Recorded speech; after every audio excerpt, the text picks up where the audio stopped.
Qabxiin ministirii qormaata naannoo kutaa 8ffaadha. Yeroo darbe gad lakkifamuun isaa ni yaadatama. Qabxii kana laallachuudhaaf maal goona kan jedhuuf bifa salphaadhaan laallachuu dandeessanii koompitara keessan intarneetiidhaan moobaayila keessanis ta'ee erga wal qunnamsiiftan booda as keessatti URL kana barreessitu oromia.ministry.et jettanii barreessitu.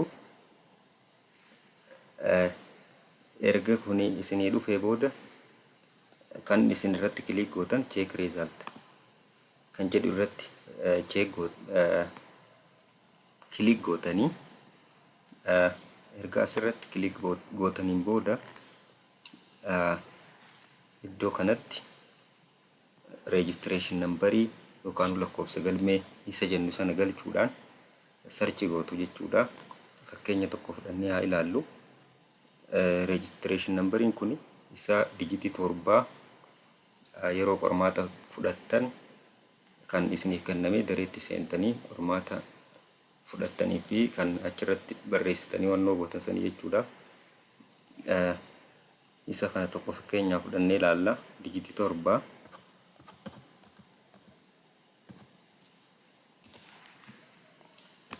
kan nama kanaa ilaallu. Okay.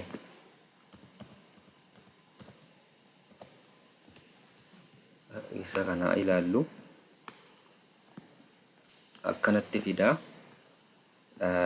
Kan biraatis ta'e akkanumatti galchitu. Maaltu jira? Websaayitichi kuni nuuf banuu didee qabxiin keenya nuuf bahuu didi kan jedhu tokko tokko ni ka'a. Rakkooleen akkana akka isin qunnaman koomentii irrattis beeksiftanii jirtu.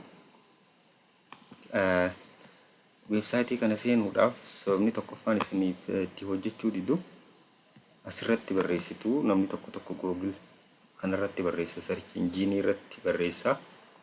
Garuu kan barreeffamu iddoo kanatti URL irratti barreeffama. Moobaayilii irrattis ta'ee koompitara irratti kan ta'u yoo ta'e as keessatti barreeffama malee Google irratti hin barreeffamu. Websaayitiin kuni directly achi seenuudhaaf achirratti kan barreeffamu jechuudha. Kan kanaatiin addatti wannoo rakkooleen biraa kan qunnaman yoo jiraate qaama sadarkaadhaan jiruun keessattuu karaa waajjira barnootaatiin iyyannee rakkoo kana adda baafachuu ni dandeenya jechuudha. Kana fakkaataa chaanaalii kana subscribe godhaa. Maatii ta'a isinii jedha.